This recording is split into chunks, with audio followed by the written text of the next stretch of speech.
Hi friends, welcome to my channel. இந்த வீடியோவில் நம்ம என்ன பார்க்க போகிறோம் அப்படின்னா ஆகஸ்ட் 2025 நடக்கக்கூடிய டைப்ரைட்டிங் எக்ஸாம் பற்றி தான் பார்க்க போகிறோம். டைப்ரைட்டிங் எக்ஸாமில் நம்ம எத்தனை மிஸ்டேக் விட்டோம்னா நம்ம பாஸ் ஆகலாம், எவ்வளோ மார்க் எடுத்தால் பாஸ் அப்படின்ற டீட்டெயில்ஸ் பற்றி தான் பார்க்க போகிறோம். வாங்க நம்ம வீடியோக்குள்ளே போகலாம். வீடியோக்குள்ளே போகிறதுக்கு முன்னாடி நம்ம சேனலை சப்ஸ்கிரைப் பண்ணாமல் பார்க்குறீங்க அப்படின்னா சப்ஸ்கிரைப் பண்ணிவிட்டு பாருங்கள். எல்லாருமே கேட்ட ஒரே ஒரு விஷயம் என்ன அப்படின்னா, நான் நிறைய மிஸ்டேக் விடுறேன், நான் 30 மிஸ்டேக் எடுத்தால் நான் பாஸ் ஆயிடுவேனா, 40 மிஸ்டேக் விட்டால் பாஸ் ஆகிடுவேனா அப்படின்ற மாதிரி தான் கேட்டுட்டு இருந்தீங்க. இப்போது நான் வந்து ரெடி ரெக்னர் காட்ட போகிறேன். இது ஆக்சுவலாக பேப்பர் வேல்யூஷன் பண்ணுற இடத்துல கொடுக்கக்கூடிய ஒரு காப்பி. அந்த காப்பியில் நாங்கள் பேப்பர் வேல்யூ பண்ணி முடிச்சுட்டு அது நம்ம அங்கே அவங்க வாங்கலை, அதனால நம்ம அது பேக்கில் வச்சுருந்தோம். இது பார்த்தீங்கன்னா போன செஷனுக்கு நமக்கு கொடுத்த ரெடி ரெக்னர்.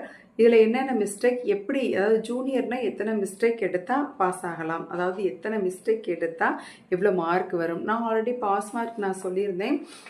ஜூனியர் அப்படின்னாலும் சரி, சீனியர் அப்படின்னாலும் சரி, ஃபஸ்ட் பேப்பர் அப்படின்னு எடுத்துக்கிட்டிங்கன்னா 45 மார்க் தான் உங்களுக்கு நார்மல் தான்.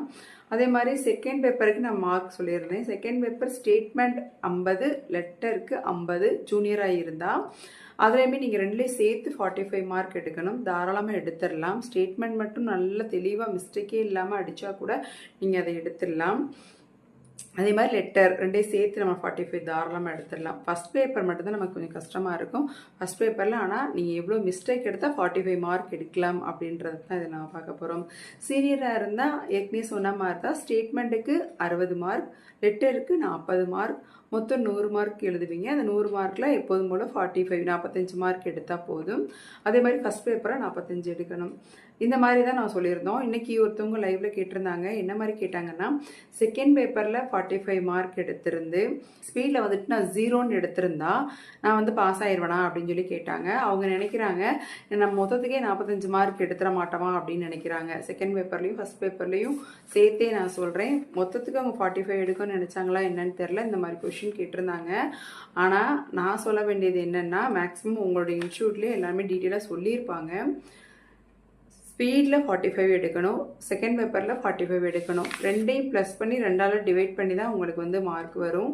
பாஸா ஃபெயிலா, செகண்ட் கிளாஸா அல்லது ஃபஸ்ட் கிளாஸா, ஃபஸ்ட் கிளாஸ் வித் டிஸ்டிங்ஷனா அப்படின்றதெல்லாம் நீங்கள் வாங்கக்கூடிய மார்க்கு அந்த கிரேடை வச்சு தான் சொல்ல முடியும்.